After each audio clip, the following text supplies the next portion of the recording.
Hello! We are Annie and Konstantin. And you're watching another episode of... Updates. Since it is such a wonderful and lovely day outside, we decided to go out for a walk. Selfie style. As you may recognize, we didn't manage to shoot the selfie style video, so we decided to shoot it from the inside of the box. But we tried. Sorry.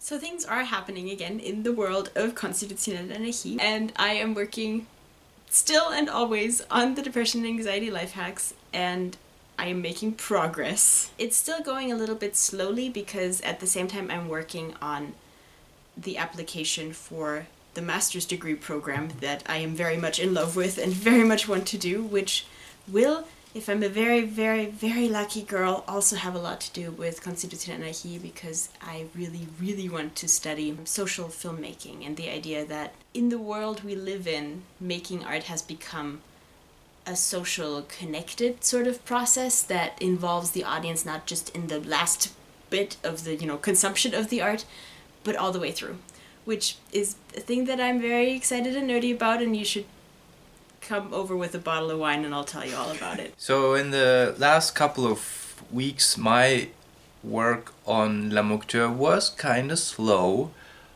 but luckily I have to present something to my professor next week. So now I have an external motivator to do some work on Muktar. Sometimes you need a metaphorical kick in the butt. So as basically everybody with access to news reports, of course, we also have been moved and affected by the terrible terror acts on Friday 13th, which is basically a couple days ago. One part why it is so big in the news for us Europeans is because it's around the corner. France and Germany, they're bordering to each other, so this act is much closer to home than anything that has been before in that scale. So this is a thing that makes you think, as plain and as stupid this may sound, about perspective and about different lives we lead. There are many people in the world for whom these things are not uncommon, which is a terrible thought, because if you, for instance, live in Israel or in Syria, explosions and terrorist acts are part of your day-to-day life, and it is something which is so far away from our European point of view. So this is a thing that makes you think, and for me there's another thing made me kinda reflect upon my situation. I wasn't born in Germany. I came to Germany when I was 9 years old because of obscure heritage laws, basically. In plain sight, my family's we are economical refugees because the economical and the living situation in the Ukraine it's terrible. And just a couple of days ago, via Facebook, I had contact with a former kindergarten pal of mine, and we are writing each other these couple of days, and it's another thing how different our lives are. We're in the same age, we went to the same kindergarten, but we live completely different lives, and I have incredibly more options, more potential to live a good, fulfilled life because of the economical stability of Germany and because of the accessibility of education and things like that. And this goes in the same direction as the attacks in Paris. If you have like a personal connection, something you can relate to, it's easier to reassess your situation, be aware of it. What I'm trying to say is, somehow in the last couple of days I have like this more of an urge to make the best of the chance I was given. Having the chance to live as an artist, to make art. It's a chance that 99% of the world simply don't have. And if I have it, it's my friggin' obligation to do literally everything that is in my possibility to live up to that possibility. That's basically things that made me think the last couple of days.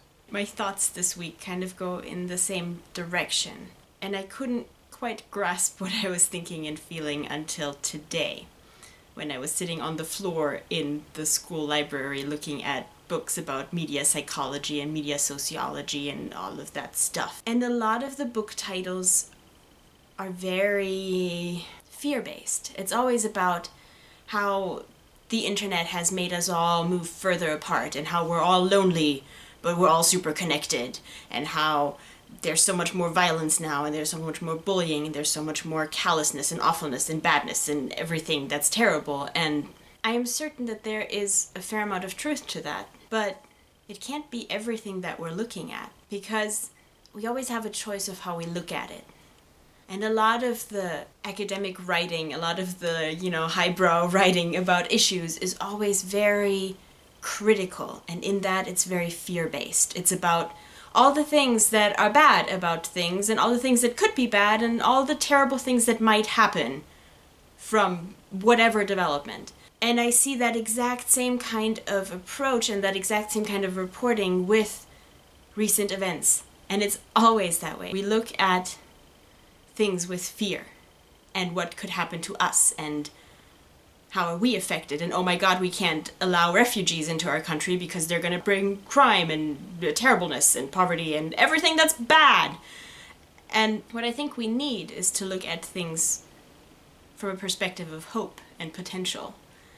And when I'm sitting on the floor in the library, that's the books I'm looking for. I'm looking for the books that tell me about the potential of the internet and of social media and of our interconnectedness, that tell me about the great things that have come of it. And I think if we, as a, world, choose to look more at the chances and at the hope and at the potential rather than the scariness of things, then we'd see a lot more of the hope, because we're looking for it. And so that's what's in my head this week. And what I'm going to try to remind myself of, to choose hope over fear. And look for potential rather than danger.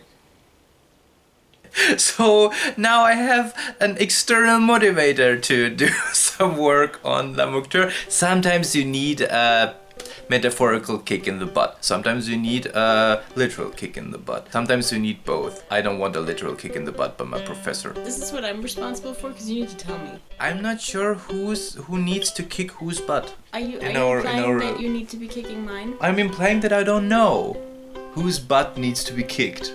Literally or metaphorically. I think we need to explore that. Oh god. Where is this going? That was weird. Sorry. Hello!